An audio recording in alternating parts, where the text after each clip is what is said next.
Bowling ball. Welcome to the podcast. Their mascot.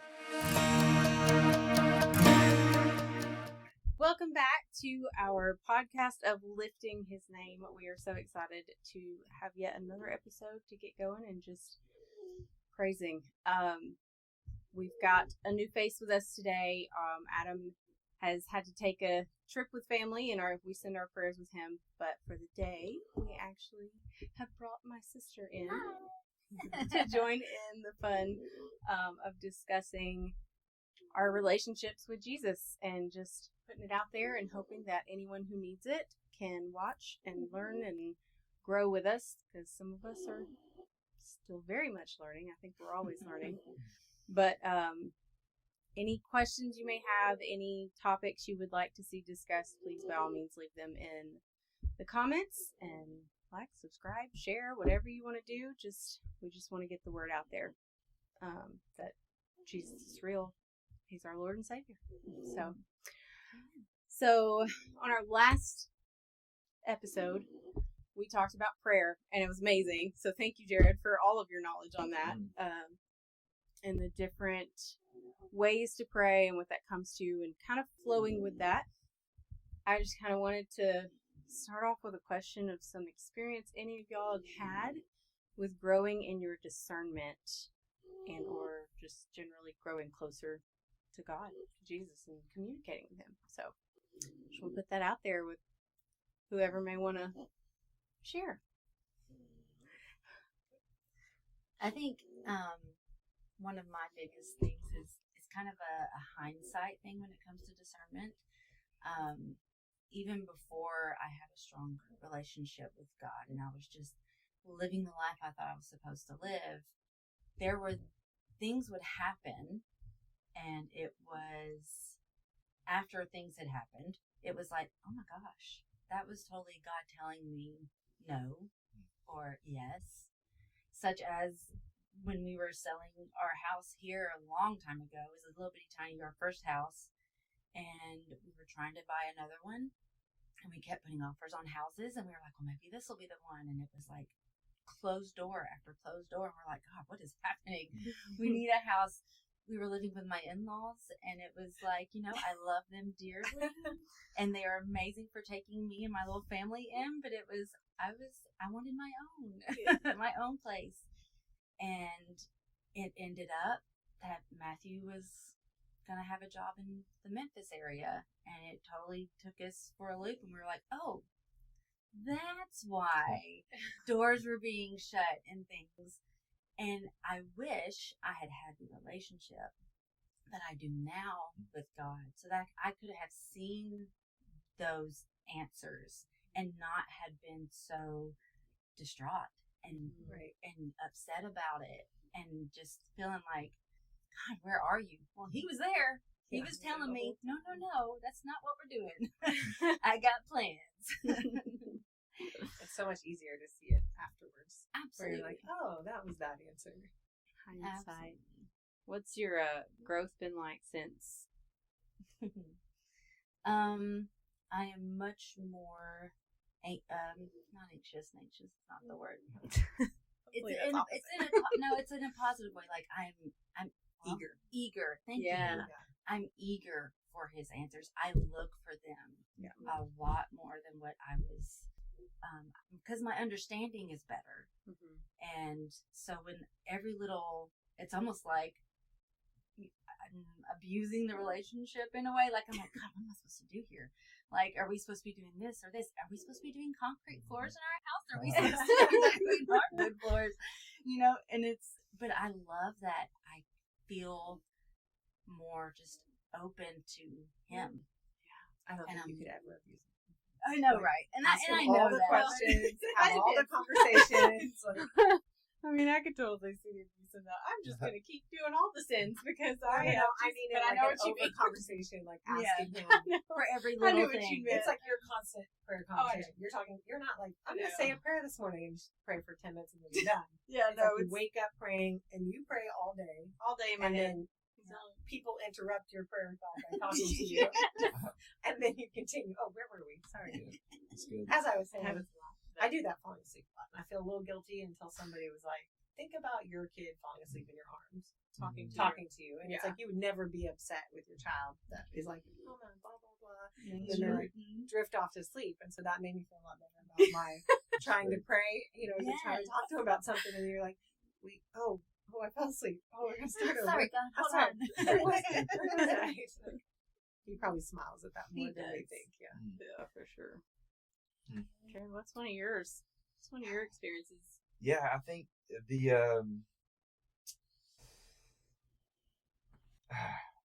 there's several, just kind of building off what Emily had mentioned.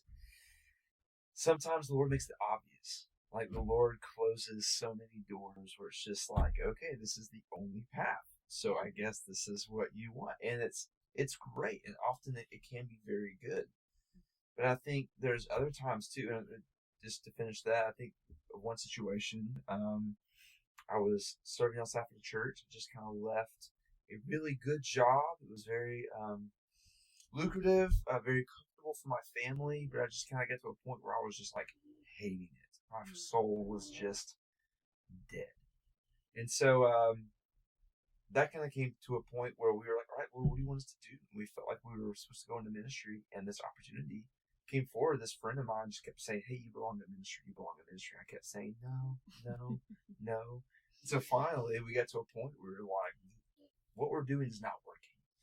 And we kind of got to a point where we just said, Lord, what do you want us to do? The next day, that friend called again and said, hey, you belong in ministry. Come work with us. And we're like, okay, it's time to listen. So yes, that's what we'll do. So sometimes it's like the Lord is continuing to kind of like put that in front of us, but we kind of get in our own way sometimes. Other times it's not as obvious. I know I can speak for myself. Even the season of life where I'm at right now, we're continually asking, Lord, what do you want us to do? And it's like we don't get a clear answer. And it's not so much that we're unwilling, it's that we just don't know what the Lord wants us to do. And so we do kind of have this wilderness experience where we feel like we're driven. There's a guy named Preston Morrison. I love this image he gives. It's like we're driven to the backside of the mountain, kind of in the place of hiding. We just have no idea what the Lord wants us to do. That's so cool. And that's kind of the place where I'm at right now, where, I'm selling real estate. It's not what gives me joy in life, especially this year. Most realtors can attest to that. Beth, you're in the same spot. Adam is also a realtor. It's one of those things where it's like, Lord, this is not what I feel like I'm called to do. I didn't get a master's degree in seminary to go sell real estate. But it's not what the Lord has for us. In fact, this last season we were in, we had left the church we were a part of, the job that we loved, but the grace had lifted, and it was time to go. And we thought we had a direction. We accepted the job in Fort Worth, Texas. After we resigned, things didn't go as planned. We ended up having to rescind our acceptance of that job. In real estate terms, it was like a mutual release. And so we found ourselves in a place where we had to go move in with my parents. Which is exactly how I saw my life going at 35 and marrying with 2 kids. Moving in the basement of my parents. And so, and at that point, I began applying for jobs. I applied to over 1,200 jobs. 12, and that sounds like I'm exaggerating. That's not like pastor numbers. It's like, oh, we're going to have 5,000 people already bid and 30 show up. No, like I had the LinkedIn, Indeed, Glassdoor application numbers to show. Like one day I was curious. I was like, how many jobs have I applied for? Maybe 300 or 400, 1,200. And each one was a no. And so that begins to weigh on you as a person. Like, Lord, what is wrong with me? Like, what is genuinely wrong with me?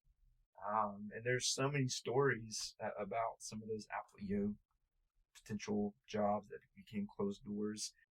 And so, there's a whole other long story. we'll talk about it another time. But through that, we kind of just began going, Lord, like, what are you doing? Because we want something like our yes is on the table. Like we were looking at jobs in California, Colorado, Idaho. What's even in Idaho? North Carolina. No, truly, Idaho is a treasure. It is a I was gonna say, you beautiful were cherry place. picking some places. No, truly, California. Treasure Oh, Valley Colorado. was one of the places we were looking. It is. I can Like see why Hawaii, people yeah. want Idaho to stay a secret. But anyway, North Carolina, Florida. I mean, our yes was on the table. We were willing to go wherever, and Did it you was say just. yes to Lincoln, Nebraska? We Those do were- have Those standards. were a lot of Just really kidding. nice places that you had yeses. There were some. That's true. I'll go to Hawaii. We were, yeah, it's like yes, I'll go. Lord. Switzerland, maybe. Yeah, right. Um, Lincoln, Nebraska. Then you know. but Sorry. you know, there were these were all ministry jobs, and these were like project manager jobs. These were the FBI. Hello, and, I'm sorry. Hey, buddy. She bowling ball. Welcome to the podcast. Their mascot. I'm so sorry. No, that's She fine. just keeps breathing so heavy, might as well put a face to the sounds in the background. So here she is. Anyways, I'm so sorry. No, all Anyway. that to say, sometimes we don't know where the Lord is taking us, and we're still on that journey. I mean, Mhm. genuinely and truly. And there's been a lot of identity that's come through that. You know, where we find our identity at work. I mean, it's still ebbs and flows of yeah. So all that to say is sometimes the answer is just not clear, not discerning voice. I think the question just becomes from the Lord, do you trust me? Yeah.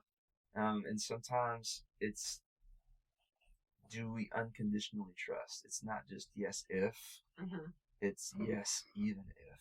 Yeah, oh gosh. And that's something I've been learning a lot, Yeah. and truly in my walk and my journey. And it's still not done. We're still not there. We still don't know. And I think that's what the beauty of Psalm 119 that we talked about last time. The Lord says His word is a lamp unto our feet, not a flashlight, not the sun. You know, that just Shows the reveals next everything. step. It just shows the next step.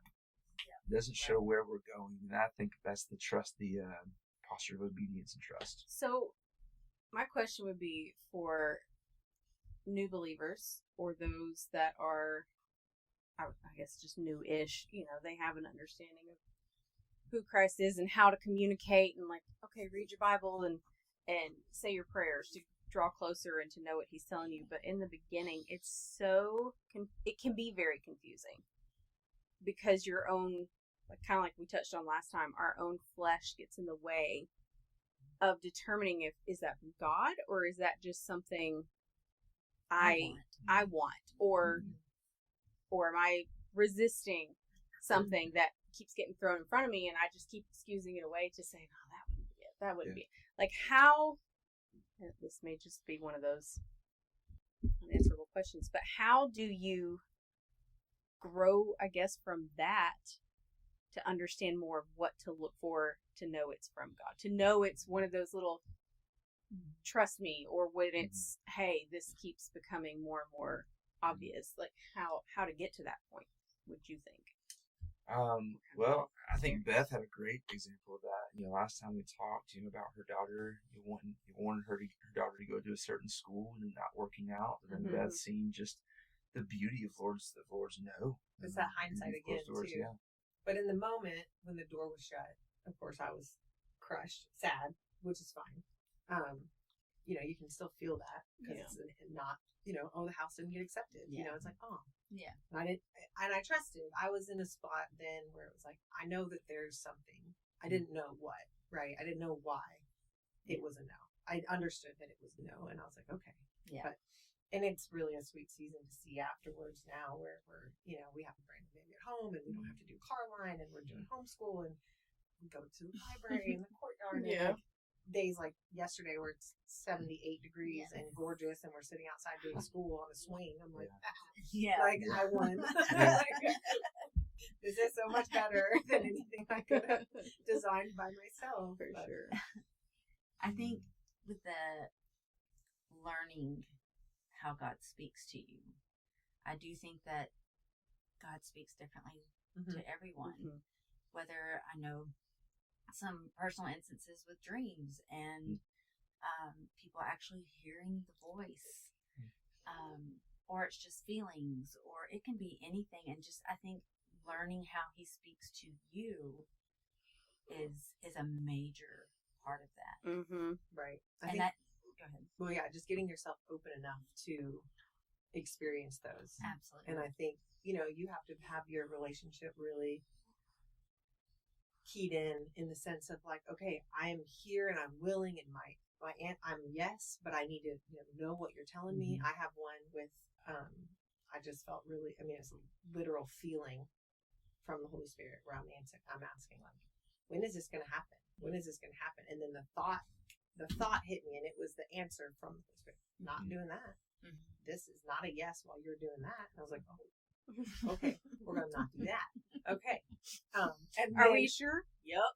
Oh, okay. All right. Got it. Like, are we in all the way now? And it was, that's not a secret thing. It was like, it was referring to drinking. I'm trying to get pregnant, and, we were enjoying a casual drink, but it was not a habit that I am great at controlling. I tend to get really excited and just like it, and it's social, and it's fun, and and I don't have a great like, okay, I had a drink, let's stop. It was just something that I didn't have a healthy relationship with, and the Holy Spirit just like smacked me. It was like, you're not going to get pregnant.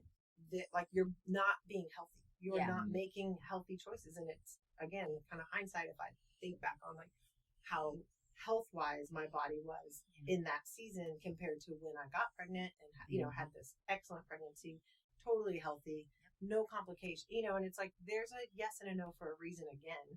And so, but I was like, okay, so am I quitting drinking, like all the way quitting, or just a little bit, or my man? And I literally like felt this like warmth when I said, okay, so I'm not supposed to drink. And then I was like, a little, and I felt cool. Yeah. And it was like, oh, okay. And I was like, that's an answer. Like, and I was like, I literally did it. I went back and forth and said it a couple times in this like prayer, and it was just like, okay, that's a real clear answer. Yeah. Ice. No, you are not supposed to drink. And I was like, we're done. Sometimes easy peasy. That I love that you bring that up, because that's a kind of feeling I could understand going with for sure. Like, Like, it wasn't like a thought feeling. It's the warmth and comfort of yes from the Spirit, and then if that's a no, it's like you can noticeably feel the lack of comfort in contrast. I'm so sorry. You need to get down or something, ma'am. But anyways, I do want to point out, and I could be wrong, so correct me if I'm wrong. I do want to point out, anytime that you are practicing discernment or you're making a decision, you're praying about a decision, and you feel that you have an answer, or you feel like you've been pushed in one way or another, as long as it is, I guess, my brain just dropped the word, but coincide, like going with the Bible. Aligns. Thank you. That was the word I needed. As long as it aligns with our biblical, belief and the word. And so referring back to that. So personally, my growth has come from just being more in the Word and just knowing what God has put in black and white and red for us to know and to believe and trust, has helped me with discernment more than anything, and knowing how He has spoken to all of His chosen people and how He's led them. So knowing those is what's better for me, and has shown a lot of growth in my life to know is this from God or not. Because like I kind of touched on it last time, Emily, you weren't in here, but the ADD factor, the dopamine seeking, and I mean you don't have to have that to like certain things, and it gives you that little spike of adrenaline or dopamine. You're just like, oh yeah, that feels great. So understanding that is why we need the Word and the prayer and that discernment to be able to know, okay, wait, that feels like a lot of fun, but likes and says, I like that, and it's like, that's not of God, right? That's not, or even if it's not blatantly against, it just may sound like, ooh, that'd be a lot of fun. I want to go do this instead of going and doing this. I want to go on that trip instead of going to work. Like, And sometimes that's great. Sometimes that's not where we're meant to be. So, in a bigger decision making other than work versus vacation, just knowing that it aligns has been. Yeah, I think one of the biggest things in our culture right now is if it feels right, it is right, Yeah. and that's one of the most dangerous cultural theologies that many people have adopted as a society. Is I want to follow my feelings. And even the song, "Listen to Your Heart." Listen to your heart. That's I know, right. that's the one It's that like you always hear. I saw a meme a Where's long your time heart ago. telling you? It said that, and it also the caption was like, "Oh, thanks, Satan." Yeah. Like, that is, "Listen to Your Heart" is not from the Lord. James talks a lot about following the heart being deceitful, and our flesh is prone to sin. We are hardwired, and Augustine said this, like, we are hardwired to sin. Yeah. Like, that's part of who we are. Born in nature, we're born with this proclivity to sin and follow things that are contrary to the will and the Spirit of God. The Spirit and the flesh are constantly at war with each other. Paul talks a lot about that too. And so, when we're discerning about what we're doing, what we want to do, what is right, it has to align. And I think a good question that we have to ask ourselves too is we have to honestly ask, when was the last time that we disagreed with God? When was the last time that we disagreed? Because a lot of times we want God to just be our grandfather who just kind of gives us yes, who just says yes to everything. Of course you can, sweetie. I love you. I don't want to spoil you. And that's not what the Lord wants. A lot of times the Lord's no's are a result of, I know what you would do with this if I said yes, and it could destroy you. And so for the sake of our relationship, I'm going to say no. And so that's a really hard thing, like with my kids. When I tell them no, like, buddy, you can't just have McDonald's every day. Like, diabetes, man. Like, you can't have candy and snacks all day long. I care for you and I love you too much to say yes. And that's, I think, a great place to be with the Lord. Last time we were talking about prayers of relationship. Lord, I want you more than anything. And so when the Lord, begins to answer those things, a lot of times the best way to answer those things is to say, okay, great. These are things that are interfering with our relationship. So if you want more of me, this is going to have to go. And that's really hard because, even the other day I was reminded, sometimes the best way for the Lord to reveal that He's all we need is to put us in places where He's all we have. And that is so overwhelmingly hard because it's, we're just like, Lord, I want more of you, but show me more of you, please. Because sometimes it's like, I feel like you're taking these things away, but I'm missing you. And the reality is, okay, great. How are we filling the Lord with those things that we're missing? How are we running to the Lord's word, His presence and prayer? Are we seeking Him in fasting?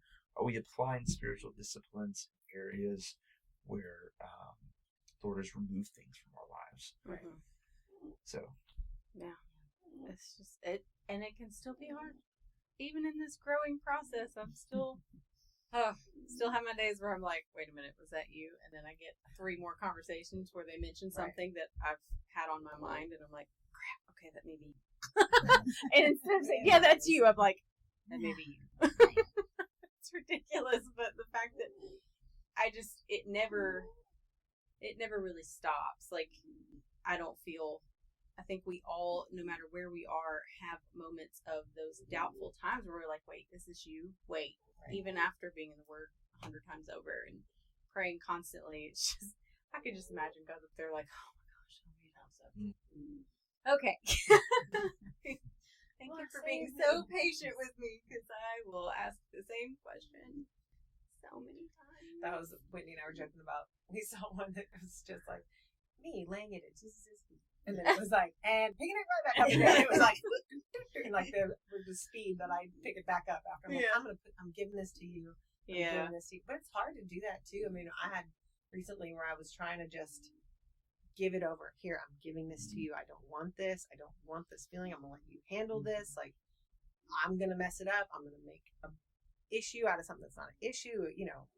take this conflict, this anger, whatever, and I'm like, give it to you. But then I was still mad all day. Like, Yeah. so I'm like, I gave it up. And I was like, maybe I didn't. Like, what do I need to do now Yeah. to get, because I said the words and I mean it. I mean it. Like, I know that I am not equipped to handle this. Yes. I know that you are more equipped to handle this. So I give it to you. I lay it at your feet. But then I think there is still, even though you're saying, okay, and I want to forgive this person and I want to not create this conflict or tension or whatever, I was still, I'm not angry. I mean, I guess it's anger, but it's still a little Still thing. This is still a frustration. minor thing, but I'm like frustrated all day. I'm like, why is this feel not, why did this not disappear the moment I laid it at your feet? Like, I should just feel But- completely better. But it doesn't do that right away. You know, there still takes some, restoring of the relationship. Well, that, and I think hindsight, if Yeah. you look at it this way, he's like, all right, I'll handle it. And what happened? We sat there and talked about everything Mhm. that you were still frustrated about. And literally within like minutes of us having that conversation, everything was fixed. Yeah, it was. And it was A like, little pat, pat, pat, and everything's better. And I was like, everything oh, was okay. better. So God's like, all right, I got it. Yeah. Let me send you a friend to talk to because Sure. you need to be able to just vent about it sometimes. And Right. And even though we vent to God, even though He hears all of our complaints and frustrations and everything else, and He knows, He also, I feel, understands and knows that you need that person to just be able to kind of be a visual of His love for you and to be able to support you and kind of walk you through the struggle. And then He's like, all right, that's how I handled it. I showed you, you've got support from me through your friends, and then everything just immediately lifted. Yeah. I mean, 180. It was so fun to see. She did watch it. She did watch the. The Please, whole I'll 180. better. That's a good point too, Whitney, with the sending somebody. Right. How is our discernment and knowing we are that somebody? Right. To be Yeah. there for somebody Knowing else. you need to step in. I Yeah. need to use you to help them. I've just recently met someone within about a year and a half who's the most probably godly woman I have met outside of our family. That has been a true example of being able to discern when she needs to step in. I have seen her multiple times in just the year and a half that I've known her. No, I need to step in. And she feels drawn, or she'll get a phone call, or she's just one of those women that is just so in tuned, especially to help others. And it's just, she's like, hey, I need to drop my kid off with you because I got to go help so-and-so. And I'm like, absolutely. Like, maybe that's my little job in this whole thing, to make sure you're able to go be that person for someone to help them through whatever they're going through. And so, but going back to what I said, having the discernment to know I need to be God's hand right now. Yeah. Or you never know how He's gonna use you or use anybody. I can't even remember what it was. We were talking about it the other day though. And we were talking about somebody in a situation, and we both kind of had this I don't know about that, not a godly thought on it. And then it hit us, and we were like, maybe this person is God's tool, and He's gonna go this way, this way, and it's gonna bring this person to Him. That It was there was no other way of or it's just God's way of reaching. Not that there's no other way, but it's just it was a scenario where somebody felt that God told them to have this relationship, and we were like, and then we were like, I'm sorry, that is not our place to even have an opinion on. I am so sorry, Yeah. because it, like you said, it just in the bigger picture, it very likely could have been just what draws needed. that other And it's person and it's saves not that. it's not our business. No, it's It's not. like it's not my business. So just whatever. I saw this thing last night. There was this guy preaching. He said he prayed his entire life for a wife, and and it was really funny the way he was delivering the message. And he was like, I prayed forever. I wanted her to love Jesus and love me and be a good kisser. And like, it's just kind of fun. He goes, when our journey started, he goes, I met her, and when our journey started, that was when I had to realize that was also an ending of something. Like talking about how God works behind the curtain, how God's at work backstage behind the curtain, and you have no idea what he's moving and how he's coordinating things to work out in favor of a simple meeting. I mean, a simple happenstance of two people coming together that God needs to know each other. Right. For whatever reason that is. It's like you have no idea how many moves that took Right. of people following the Spirit and saying, oh, I can do that, or oh, I need to go say this, or I need to introduce you to so and so. I mean, I feel like that with you and Adam, Jared, just the similar group outreach that y'all both have a desire to reach out to, and just being able to make stuff like this happen. I feel it was God, and it just Snowballs so well. You never know where it's going. I love the image of God being like the cosmic chess player. God plays chess while we're trying to play checkers. Yeah. And it's the idea that, God is orchestrating things in so many layers, providentially. Like when we think about the sovereignty, the omnipotence, the full control that God has, it should be the most reassuring and humbling thing, because it is nothing for God to align situations, to connect people, to make something happen that is life altering in a moment. Phone calls. Hey, is so and so give me your number? They say we should connect about this. They say you do this, you do that, whatever. Countless stories of that happening. And if it happened any sooner, maybe we wouldn't have been prepared for that moment to walk into that situation where we wouldn't be able to know how to steward the situation that we're walking into. And so it's God's timing is impeccably perfect. It is sovereignly perfect, providentially perfect. And that is something that is overwhelmingly difficult to accept and believe, because in the moment it feels like the sky is falling.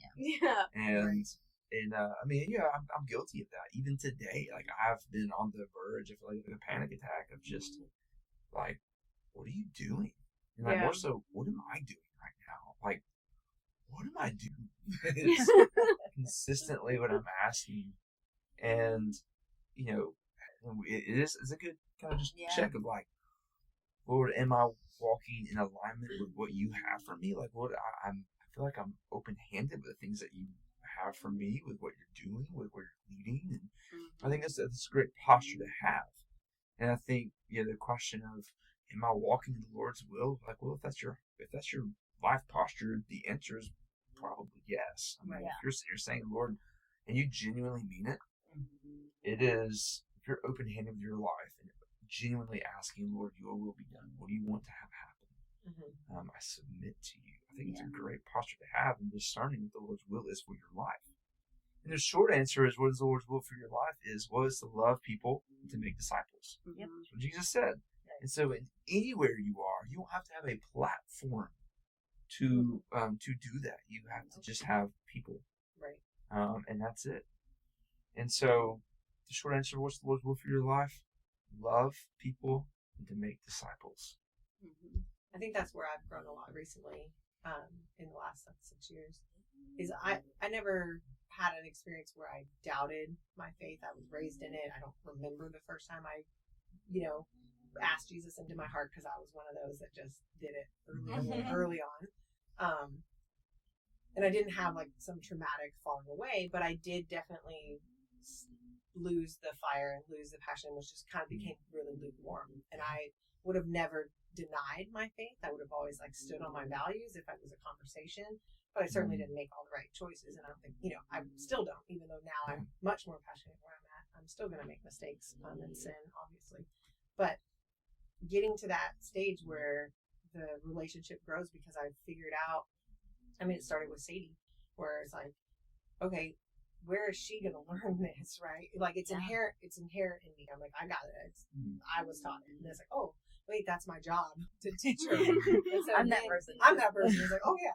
And I really did pop up. I think my mom prayed with her one night, and we hadn't been doing that. And it was like, oh, why am I not doing that? Like, why was I not saying prayers with my child every night from birth? And I don't know, because my relationship with Christ was just really internal, and I wasn't showing it. Yeah. I mean, again, like in actions, I was trying to show it, but I wasn't outwardly saying it. Even with my husband, we weren't praying over meals, we weren't, praying before bed, and so it was just not as vocal. And so I think my mom prayed with Sadie, like, now I lay me down to sleep, and then Sadie spent the night, and like came home, and the next night Sadie was like, let's pray, and said the little and I'm like, ooh. Like, it's so cute. Oh, why are we not doing that? And so now we pray together every single night.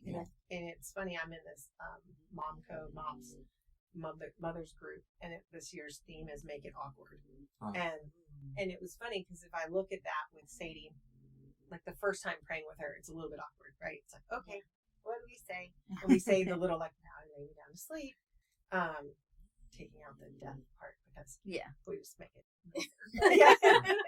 But then, then it became, okay, so we need to pray. There's more things. So then we started this list of, like, she had people she was praying for, which was really sweet. But then it got real repetitive of just, like, the exact same names. Like, love you, but Whitney, we're praying for Whitney, every night. So we're not praying for you anymore. It's getting too long. Yeah. It's like we're meeting new people, and our list is getting really long. So how do we? So then I have been able to graduate this into just a more authentic prayer of asking, help us to show the love of Jesus wherever we go. Help us to show, be that example. And so that's been really great. And it all started with Sadie and like praying and thinking about, oh, this is my job to teach her. That my relationship has been so much better, so much more vocal. My husband's like, it's a conversation in our house. I know where he stands. It was always kind of an assumption, I assumed he was born again, saved, but I'd never like, hey, have you accepted Jesus? Yes. I never asked him. We've been together 25 years. It's like, that's not a conversation that you just have after 20 years. Where are you at? But then we did it because we had to do an application for private school. And it was like, hey, fill out this application. And I'm like, hey, there's some questions for you. You fill these out so I have answers for myself too. Right. And then it's like kind of these awkward things that you just kind of have to step into. Yeah. And then there's so much beauty on the other side of it. The really fun thing when she's talking about praying with Sadie, one really fun story. This precious angel baby. She prayed for Sadie. She did. Oh my gosh. She did. She learned that. She learned that you want to pray for the lost. Wow. We pray for villains. And I'm like, you want them to change of heart. Right. And she's like, we pray for bad guys. And I'm like, especially bad guys, because they might not know Jesus. So that in her brain just kept on going. That's amazing. And I was like, oh. Yeah. It caught me. I was like, sweet, but it's like, oh, well. I did tell her because she did it that one night, and I told her about it, and she's like, that's probably an okay thing to say. Like, you can, but that's cut. Like that. There's no fixing that one. No. She's like, you can probably tell her that, and I was like, okay. And then she didn't do it again for a while, and then she did. She threw it back in, and like just this last week. And I was like, okay, so on that one. And in my head, I'm like, oh, Lord, give me the words. Give me the words, because I don't want to do it wrong, right? And so I was like, well, he knew God. Like, he knew God, and he decided not to. Yeah. And she's like, he knew God. Like, Make it make sense, Sadie. I don't know. She's like, so then we get to the end, because she'll ask so many follow-up questions. She's just brilliant and amazing. But she'll get these questions where I'm like, I don't know, because she's asking questions about why did that happen, or what, and they're just things we don't know. And so, and she goes, I'm adding that to my list of things to ask God when I get there. That's a great question. And I'm like, yeah, baby, get that list out. We're gonna have. But I was like, maybe we get there and we know some of these things. Like just right now, we can't even comprehend, And she can't. I mean, she's 6 and I can't. She's like, well, where's God's mom? Who made God? And I'm like, well, nobody. God is just God. And she's like, huh? Get, and if you ask me, but if you ask me that too, I'm like, I don't know. Nobody. It's just God is God. He just is. And always has been. And if you ask me why, I'm like, so it's really like from the mouths of babes for sure. It's precious though. Right. Yeah, when my oldest was younger, we would, even my youngest now, 5 and 3-year-old, when I would take our now 5-year-old to daycare, on the way, I'd usually ask at a certain point, I would just stop and just say, all right, but we're going to start praying to Jesus. What do you want to pray to Jesus about today? And sometimes it'd be like, Mommy, or teachers, friends, some of those precious stuff. Well, then he started getting more observant. And so we were driving one day. I said, all right, buddy, what do you want to pray about today? And we drove by a homeless person. He said, I want to pray for that man. Oh, and I was just like, oh my gosh. And it's stuff like that where it's just, man, it's just a good reminder of teach us to pray, lift our eyes, and see the world around us instead of just praying for ourselves. But and it's like, Jesus said himself to be like the children, mm-hmm. and I'm like, so that is what I aspire to be like, is have the faith of a child that just is like, all right, I'm just going to tell God about that, or I'm going to pray about, and it's, while that is the case, it's just, their innocent, pure mind just goes, God will do it. God can do that. Right. God will, and I'm like, they don't have as much doubt. They don't have the world that has fed their doubt and the lies, years, and the lies and everything. Like I expressed to you that time, I'm like, I know I have the Spirit in me, and I know I have that, and yet I'll still doubt that I deserve what that faith could bring me. And it's a struggle. I have to sit there and I'm like, okay, I mean, if you want to, if I deserve it, but if you don't do it, then I'll know it wasn't for me. Put all these little caveats to your prayer. I'll still be sad. You give him outs to be like, no. I give him outs. I do. I give him outs to not give me what I need or ask for, whatever. Like, he'll always give what I need, but it's just so funny to me. I'm like, I aspire to be like that childlike mind where I'm like, no, it's going to happen because it's God. Right. Drake, when he was about 5, 6, I took a video of him he was out in the middle of our backyard in Mississippi, and he was looking up like this, and he was moving, he was talking to God, and we were just listening. And I asked him later, what were you doing out there? And he said, I was asking God to please take the fire ants away. Because we have so many. And I'm like, I love it. Yes. I love that. Then I told him, I said, and sometimes God's answers, or the way he does answer our prayers, are by saying, okay, here's what you need to do for that to happen. I'm like, let's go get some ant poison. Yeah, exactly. So I love it. It's so funny. They're so sweet. They're so observant. I hate that my brain, and I'm sure there's plenty of people out there that go through this. My brain spirals so hard. I'll get so deep and twisted in thought, and to the point that I'm like, okay, I'm just logically, like, I'll try to put logic to everything, which in faith you can't do that with everything, obviously. But I'll spin myself in circles, and I start thinking about, I just can pray for everybody else, because when it comes to me, I don't know that I can have it, or I don't know that I deserve it, or I don't know, So I'm like, I'm just gonna pray for everyone else to get what they want. I'm just gonna pray for everyone to turn to Jesus, because man, that's hard. You can, though. You do deserve it. It is. I know we joke, though, about her brain. I picture her brain as like spaghetti junction of like the interstates going, and then mine is like a carousel. She's like, and I'm like, here's where we're going, and she's like, you didn't think for, and I'm like, no, not even thought. I'm like, she's like, well, what about it? And I was like, it's gonna be fine. Like, this is the problem with reading too much.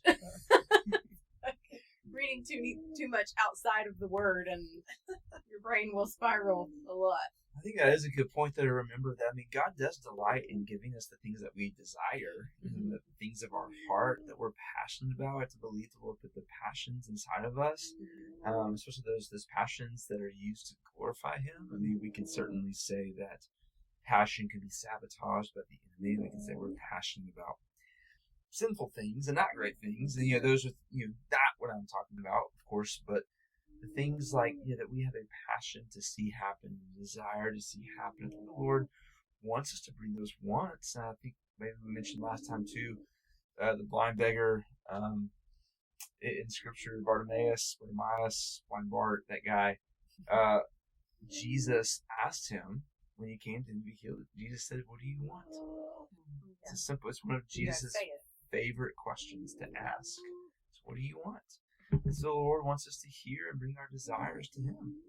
And then I think at the end of that, just saying, "Lord, but not my will, yours be done. I mean, here's the things I want to see happen.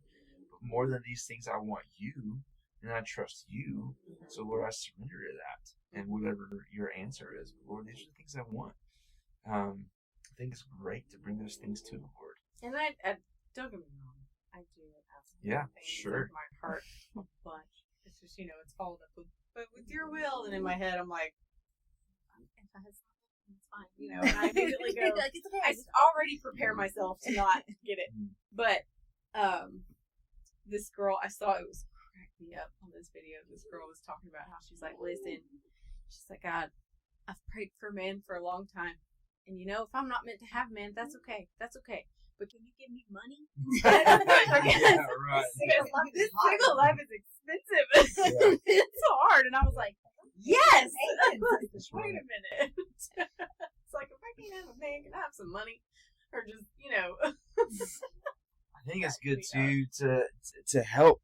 Some people will ask you, how do we discern? I feel like I'm praying, I'm not getting the Lord's answer. I think one practical step too, we're talking about like spiritual disciplines and seeking the Lord's face. What we see is fasting is really important too. I think there's a couple ways to see fasting. One, I think there's this misconception that fasting is like twisting God's arm to get an answer, and the other end of it is submitting ourselves to receive God's answer.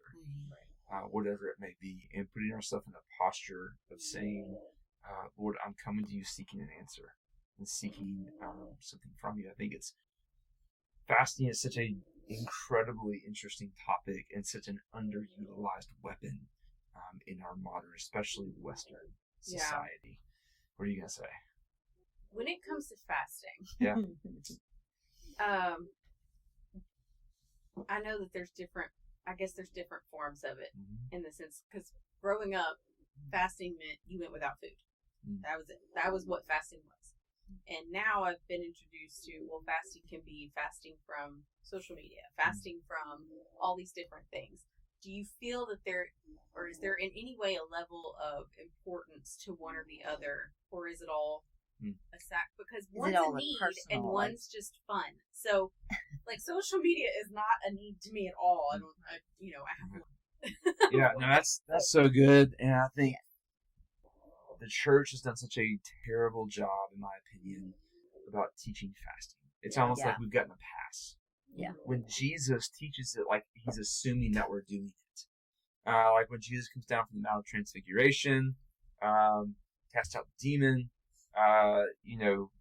Jesus mentions, sometimes some of these things can only happen through fasting and prayer. Yeah. And so it's this combination, but also Jesus mentions when you fast alongside when you give. So there's these two assumptions of you're giving and assuming that you're fasting. So one, just from a definition standpoint, the research that I've done, my conclusion is that fasting from a biblical standpoint is only regarding food.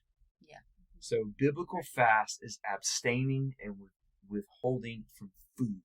Now, that does not mean that you withhold and abstain from other things like social media, other distractions, alcohol. Lent is a good example. People say, "I'm abstaining from chocolate." I'm fasting from Dr. Pepper. That's I'll just go on the record. That's not fasting. Yeah. Just to be clear and cut, the Bible is not black and white on everything. Yeah. It is on this. Yeah. Fasting is abstaining from food for a specific period of time with the purpose of seeking the face and the glory of God. Period. Yeah. Okay. Now, no, go ahead. I was just going to ask, so because growing up the way we did, it was just once a month, this is what you did. Mm-hmm. You missed 2 meals, And the way I understood it was I was supposed to pray to not feel hungry. I didn't know what I was fasting for. It was just kind of a thing. That was symbolic of leaning on God to fulfill Right. the need. But So my question is, the fasting, is that your outward showing to God of how serious you are? Like, is it, like, what's That's the point good. of missing the meal? Yes, that's really, really good. So, this could be, hungry. This could be a really long answer, but I think the short answer is, Philip Anthony Mitchell does a good job, I think, of describing fasting. He says this is basically you're crucifying the flesh. Okay. And so fasting is saying, I want God more than anything else. There's an author who's, I can't remember his name. They mentioned that hunger is the most overwhelming sensation that we can feel in our physical bodies. And so when we're fasting, we're turning the plate over and saying, I want you more than I want the deepest sensation my body can feel. So fasting can be for different purposes. When people do it regularly, one, just to abstain, to practice self-control. Some people do it weekly, monthly, quarterly. I think it is imperative that we have a regular rhythm of fasting. That usually when we feel the Spirit prompting us to fast, it could be something the Lord is trying to give us an answer, and He wants us to make sure that all distractions are eliminated. Now, I think with some caveats, and I'll go on to the other things, it is very important to also abstain from things like social media, alcohol, anything else that gives our body like pleasure. Like we're crucifying the flesh. We're crucifying these pleasures that bring pleasure to our body, and just saying, I care about an answer and hearing from the Lord more, or simply gazing upon His beauty more. We don't necessarily have to fast to get something from God. Yeah. We can just say, let this fast, to retune, to recalibrate my heart. It's so interesting when I'll do a fast, and this is not to like brag on me, I'm so spiritual. No, most of these times I was desperate. I was like, Lord, I'm not hearing anything, and like, I gotta do something. So I'm gonna go on like a 3-day fast, and by the end of that time, some days I don't get an answer right away. Sometimes it's just a realignment of trust in God. I still don't get the answer that I want, but wow, I feel like I'm walking in the boldness of the Spirit. Closeness. Yes. Just being right. A couple of things to observe. One, Jesus was baptized. It says that the Spirit drove him to the wilderness. Yeah. He was, I think Luke says he was filled with the Spirit and went to the wilderness. And then when he came out of the wilderness in the 40 days, he was empowered by the Spirit. And so a lot of times, fasting opens up new opportunities and levels of empowerment for the Spirit to work through us. And so a lot of times it's us saying, Lord, I want this more than I want food. I want anything else. And so when Daniel fasted, and I know there's discussions around a Daniel fast, and that may be great for a prolonged season. So maybe you're saying, I'm going to take a month and do a Daniel fast. That's great. 21 days of prayer, fasting, do a Daniel fast. Great. If that's what your church, a lot of churches do that. And that's wonderful, wonderful. Daniel fasted for a period of time, and we see that the angel was withheld who was delivering the answer, and the message to Daniel was withheld for a period of time. And I wonder if the Lord allowed that to happen to see how desperate Daniel was to hear from him. So maybe sometimes the Lord withholds answers to see how desperate we are to seek His face and hear from Him, before we just say, I haven't heard yet, let me do this. I'm just going to do it. Yeah. So fun experience for me was right after through my growth, I've realized the different points of my salvation, right? So, I actually said the prayer when I would go to church probably 3 or 4 times before I ever actually felt the Holy Spirit hit me. Like it talks about in New Testament when the day of Pentecost, when the disciples, the apostles were all hit with the Spirit, right? When Jesus came and was resurrected, He was like, the Spirit will come upon you in a few days, I recognize now there was a waiting period for me as well. And it talks about the waiting period in the Bible for them. But there was a waiting period that I said that prayer multiple times before the day in my bedroom when I listened to like 2 sermons from a church that I came across, and I hit my knees. And then in that day was when the Spirit fully overwhelmed me, and that's when I came out of the room and was like, he's real, like everything was fantastic. And my life changed. And in the same way, shortly after that, or directly after that, my life became all Christian music. I was not looking at anything social media. I was paused on all of that, and every time I had a minute, I sat down and I read the Bible, or I listened to another sermon, or I found Ask Pastor John podcast. Yeah. They're quick little snippets, and I love them. But anyway, I filled every spare minute with God. And that in and of itself was a type of fast, because I had no distraction. I worked and I talked with God. Yeah. And that grew my relationship so much. Yeah. But it's funny to me how I will even now sit here and go, I need to do that again. And then I get sucked into Instagram, or I get sucked into something else, and I get so easily distracted. So to say all that, just to say that I am not great at the fasting truth, like food wise. Yeah. I do it by accident. That's right. But there's no intent behind it, so it doesn't really count. Oh, does that work? It Yeah. doesn't really count, but I strive to do that, but I've also always had the same thought of, okay, well, I'll fast to get an answer, but if I don't hear it within that particular fast, I'm like, Yeah. I was I wasting. get it. Now I got to do it Yeah. again. I feel like I was wasting time. I think there's a couple Yes. parameters that you can add. Is what's the intent behind the fast? Because as one person, Yes. a friend says, is if you're doing it for anything else other than to hear from God or see more of His glory, then you're just hungry. Yeah. And so if you're doing it as a religious tradition, as just something that's rote and routine, then you're just making yourself hungry. Yeah. You're just checking the box. Yeah. Yep. But and the other thing is fasting is never convenient. I mean, it seems like when I'm on a fast, I'm always getting invited to go to the best dinners. And so it's just like, this is a free meal I'm about to miss out on, and it's never We convenient. talked about never minding. Yeah, that's right. That's Here right. we go.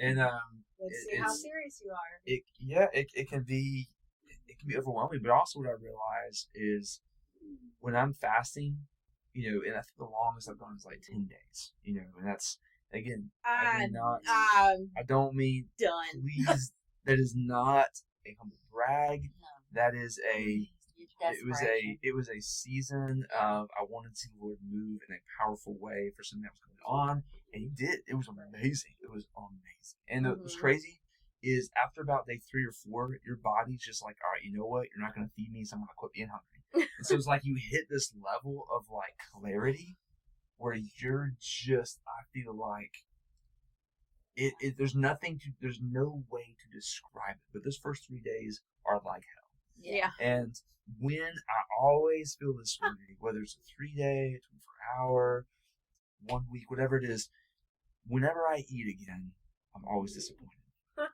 Like, it was not even that great. Exactly. Because I'm just like, I'd rather go back to that place where Yeah. I just felt So so in tune, connected yeah. with the Spirit. I just, The best steak in the world isn't compared to this. That's all I can dream about when I'm fasting is like, just like Wagyu steak or like ribeye or something. And so I'm just like, oh my gosh, that'd be so good. And then when I go get it, because I'll usually break fast with a really nice meal Yeah. and celebrate like fasting and feasting, and then I'm just always disappointed. Like, Yeah. it's just not that good. I'm glad we talked about this because I've always had such a negative outlook on it. Like, it was just always because I had to. It was a task. Yeah, Yep. it was a To be done. task. I just want to point out the symbolism of, you said the first 3 days are always the worst. I'm like, oh, look at that. There you days. go, yeah. 3 days. No, Take you're 3 just, days. it could be 5, when I Okay. did it. We're going to I'm run just with saying, 3 though. I usually like it's it. the first 3. And I mean, just practically, if you're going to do a longer fast, then the thing I've learned to do is just kind of wean yourself off of food, not just a cold turkey. Oh, yeah. So your body has some preparation. And in that time, you're still drinking water. Yeah. Of course, I Oh, mean, okay. you're still, No. you can go, your body, Fast for 40 that's days right, without with more water. water, that's right. There's, there's no, your body can go I'm a child right now. I'm learning things. a very long time without food. It's crazy. Yeah. Like, we live in such a society that's like, you can't go an hour without eating or Yeah. snacking. 2 hours, God forbid. You can't go without a meal every day. But the reality is, our body can go a very long time, especially different people have different, if you're diabetic, if you've got Yeah. certain things going on, of course, the Lord is not going to Dock you for having to do the You can mandatory. then, instead of doing like a, food fast, you can then do what you're talking about when you like abstain from Mhm. other distractions. That's great, and we should practice those things as well. But how set yourself up? Don't set yourself up for failure. Set your body up to be prepared. Like, wean yourself off. Reduce your calorie count. If you know you're about to do like a 5-day, 7-week, or 7-day fast, 7-week, whatever, for like super long days. Go longer than Jesus, man. I don't yeah. know if I can do that. But there are there's ways you can set your body up. So like, begin replacing meals with a smoothie. So like, maybe it's have a smoothie in the morning, skip lunch, and then have a dinner. Then maybe it's have a smoothie for lunch, skip dinner, and replacing those meals, and then you kind of just wean yourself off completely for the remainder. Maybe that week you're doing 3 days or 2 days of weaning yourself off, and the last 3 or 4 days is completely water only. Yeah. The longer fast, like 10-day, those last, I think like the last week or so, I was just doing, maybe it was 4 days, however long it was, just like bone broth, like half a can of bone broth, just to kind of get a lot of nutrients. Some people just put a little salt in their water, electrolytes in it, whatever it is. So, there's so many ways to go about doing it. The underlying theme, though, is what's your heart behind it. And then when you do it, of course, you're not going to flaunt. I'm fasting. Yeah. Getting off social media for 10 days because I'm fasting. Yeah, That's see, not- guys. one, Yeah. nobody cares. Yeah. Two, Nobody. like, you just ruined. It's like Yeah. what Jesus says, the Pharisees go around Yeah. flaunting that they're fasting. Yep. Instead, it's Praying out in public. Well, that was fasting is Sermon on the deeply, Mount. When he says, when you fast, don't let your face show it. yes, Yeah. fasting Yeah. So you look, is personal and holy. Yeah. And it should be treated like that. It's very intimate with the Spirit. And I think the prayer that I pray when I'm fasting is just, Lord, give me more of your Spirit. Give us, this prayer, a mentor of mine will always pray, give me as much of your Spirit that won't kill me. Yeah. I want as much of your Spirit that won't kill me. That's... No, that was good. That's I good. needed that. It's a phenomenal way of growth. I really do. I've never done a food one. I need I've you done to. stuff. I need you to take. What's that platform? Oh my gosh, Instagram off of my phone for a while. I want to go back to that because when I tell you that was probably the closest I have ever felt. Yeah. You God, get rid of all course. those Because distractions, yeah. all I was doing was I was in the Word and then I was working or I was sleeping. Okay, that was it. That was all I was doing, and it was so overwhelmingly beautiful Yeah. and peaceful. Yeah. And just it was amazing. And yet No, I'm here with I you. am. We'll do the codes. Well, Let's do codes. I'm here in. I know how wonderful it is, and I know how wonderful it felt, and yet I'm still sitting here easily getting distracted, and it's like Well, it's always an effort needed that Right, you no always matter have to put how long you've been in the relationship, it's still going to be effort and work to When do you're- those things when again. you're talking about discerning the voice of God, Mhm. what we see in Scripture is God always speaks in a whisper, gentle whispers. We want to be close enough to be able to hear His whisper. But at the same time, when there's so much noise in our life and distractions, it's hard to hear those whispers. Mhm. And so the other thing is we have to learn to discern the voice of the Lord. I mean, how can we hear when there's so much shouting and noise going on in our lives all around us? How can we discern the Lord's voice in all of that? And so we have to learn how to silence everything else out and learn to hear the gentle whisper of the Lord. Right. And that's a lot of that, distracting. Every single moment we distract ourselves with distractions. Social Mhm. media, scrolling, games, and just all these things. We've we've been taught by society that we can't be bored. Mhm. Now our kids are learning they can't be bored. Yeah. And just sit and be still. I Yeah. have to raise 90. That's Yes, right. the If you're 90s. 90s, Yeah, we had to you wait a learned. lot. Yeah. Wait at the I'm bus raised stop. in the 90s. That's We right. don't have the net around the trampoline. Yeah, that's right. It was. We don't have a handrail. Don't fall down the steps. Yeah, that's right. Yeah. Yeah, you sitting at the bus stop, looking at your feet, counting your shoelaces or something. I don't know. So you had to learn to entertain Yeah, it's yourself with hard, the most though. mundane I mean, it things. really Yep. is hard. even in that, like in the parenting side of it. Yeah. Where it's like, it's okay that you're bored. She's like, I'm Yeah. bored. I'm like, Yes. Okay. I'm excited to hear what your brain comes up with. Yeah. You know, it's okay to be bored. You're Absolutely. supposed to feel that sometimes. But Yeah. I think it's easy to say that. But it relates so many times of like us to children and him to us. Like you were saying earlier about how it might feel like forever for God to answer, Yes. right? You're like, why are you not answering? Where is this coming from? You look at that like as a child, it is their world. Like that game that they're playing is their whole entire time is like makes no Nothing. sense Yeah. to them. Yeah. Just like time, to God's us, time makes is- no yeah. sense to his time. Yeah. Our time is like just like a kid. That's like, of course they're devastated that they can't, He's like, you know, or that they're hungry right now, Yeah. and you say dinner's in a few minutes. They have no idea what that Yeah. means. God's up there As- like, yeah, you'll get it in just a little bit. A little bit to him is like 5 years to us. And we're Right. like, It's "What?" taking Yeah. forever. You know, just like That's so your true. child, and it When you relates look back. at characters in the Bible, their lives, Joseph. I was thinking, I was like, Oh Joseph. my Oh my gosh. goodness, that's We the read longest. it, it's a couple chapters, and Yeah. we're just like, oh, wow. Glad Yes. the Lord worked it out. And for Joseph, it's like, this is a lifetime. What is going on? I don't know how many years. Yeah, I mean, decades of Yeah. being in prison Yes. and Mhm. waiting. And for us, we feel like we're in a prison in our lives, waiting for the Lord to move. Right. And the Lord is working in that waiting. And we have to just kind of submit ourselves, open our hands, and just look, Lord, I don't know what you're doing, but help me to be prepared for what's next. Yeah. Help me not to waste this waiting. And there's a book I just read not long ago called Waiting's Not a Waste. It's great. Highly recommend it.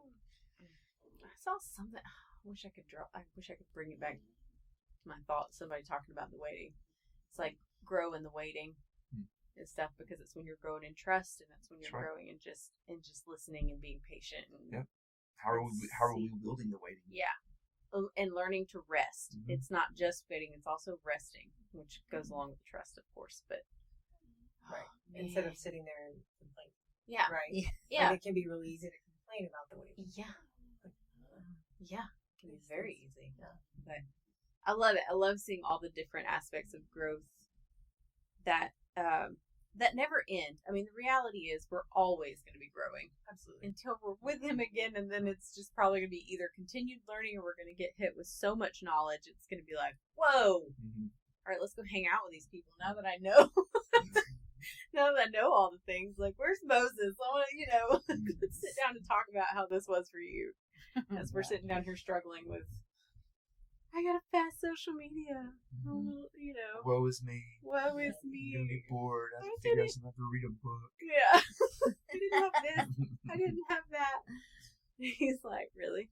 Really? Was that hard for you? Was that hard? Oh, man. It's really cool to see. But, well, awesome. I think also the hard thing too is after you have been in a waiting place and then you finally get your answer, you're like, oh, yes, this is it. And then before long, you're right back in a waiting place again. And I think that's when growing in your relationship and knowing that, okay, I've done this before. I've been through this hardship before. Yes, I've got an answer. Here we go again. All right, God, you did it last time. I gotta have that faith that you're gonna do it again. Right. And that's hard too. As I say, isn't it amazing how it can be almost an identical time of waiting or whatever, and you're sitting here still facing the same mental challenge again? You're like, I'm impatient again, or it's hard not to Yeah. complain and things, even though you've done this before and you saw it through, and I believe in it. But now I'm like, oh, again, and you repeat like the whole cycle almost, even when you have that growth sometimes. Yeah. That's crazy to me, but Well, that's when you We're draw just on God's humans. strength. Yeah, and But- He wants you to draw strength from Him. Yeah. That's that relationship. Hey, Wants you yeah, to turn this to is gonna him. be hard again. Right. Here's- Because how could it not be? Sit with me while we go through this. Yeah. Because you're gonna need it. Well, you gotta learn. If you're not learning something, you're not growing. So if you know it already, you're Yeah. not growing. So you're gonna have to have that, like, again, Constant. and I relate everything Yeah. back to kids these days just because it's It's your life right it's now. my life right now. It's your But immediate. yeah, It's like she gets frustrated when she gets a letter wrong when she's writing, and I'm like, you're learning. Like, how lucky for you to know that you're still learning things. Like, you get to achieve so much. I'm trying to find all the positive ways to spend spending all the positive on anything, Yeah, maybe I love what you're talking about, both of you, and maybe we can end with this. Psalm 23 speaks so much about all we're talking about: discernment, sufficiency, guidance, direction, the Lord's will. And the way Psalm 23 opens, the Lord is my shepherd, I shall not want. And I think other translations will say, like, He's everything I need. He is sufficient for my soul. Some like poetic way to say it. And I think there's a book I'd encourage everyone to read. It's called Psalm 23 Through the Eyes of a Shepherd by a guy named Philip Keller. It's unbelievable. He's a herdsman in Africa, and so he's like an actual shepherd. Oh, wow. And so he's looking at Psalm 23 and saying, David, when he's writing this, is using shepherd language. Well, maybe another time we can go through like every single, maybe some like key highlights, but a couple of the things is the sheep rely on the shepherd for provision. Yes. And so the shepherd would make sure that the sheep were taken care of. And Jesus consistently says, I am the good shepherd. And so another thing that's so valuable is that it says, even though I walk through the valley of the shadow of death, I'm not fearful, you are with me. Your rod and your staff, they comfort me. Yes. What does that mean? Well, when sheep would move from one pasture to another, and not like Israel, Middle Eastern terrain type thing, a lot of times, sheep first of all can't walk up mountains. Yeah. They're not like goats. Yeah. Have better agility and stuff, so they will walk up those mountains. They can only walk at a certain incline, certain grade, and oftentimes the best way to the top of a new highland, is what it's called, would be through the valley of what they call the Valley of the Shadow.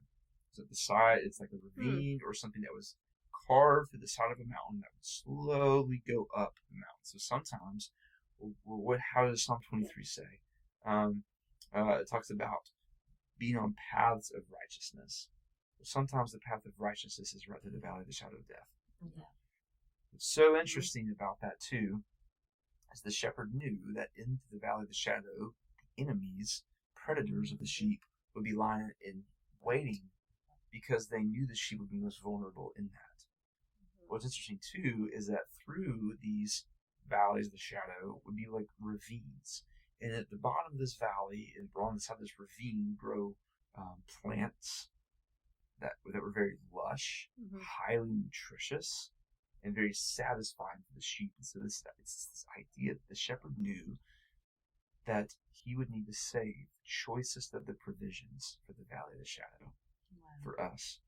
The key thing too is that the shepherd would usually walk out front of the sheep and lead and guide them. Well, through the valley of the shadow, he walks back and walks right alongside the sheep. And the staff and the rod were used as weapons, but not only that, but oftentimes the shepherd would take his staff and rest it alongside of sheep that he knew were particularly anxious. And it was a symbol of presence. Yeah, I'm here. To say that you are not alone. And so the most beautiful thing about all of that is the shepherd would know where he was taking the sheep. And so he had gone to the highland beforehand, and he does what was, he would go through and find all the poisonous plants that were harmful to the sheep, and he would find all the layers for all the predators. And it was this process called preparing the table for the sheep. And so the Lord is preparing a table, going before us, knows where he's taking us. And he's actively leading and guiding us and saving the choicest provisions for the valley of the shadow, which is often the path that we need to take to go to those paths of righteousness. Right. That's so cool. To the next one. Yeah. That is awesome. That is really cool to hear. Well, I will just say, Emily, thank you, of course, for coming and joining us. It was awesome. Learned some things. Yeah, I love how our conversations just kind of cover so much. We jump into one thing and we just let it flow and let the Spirit guide. So thank you again, Jared, always and forever, because you're stuck with us. But for your endless resource of your That's mind. for sure. We're still growing in ours, but yeah. So until next time. Yay.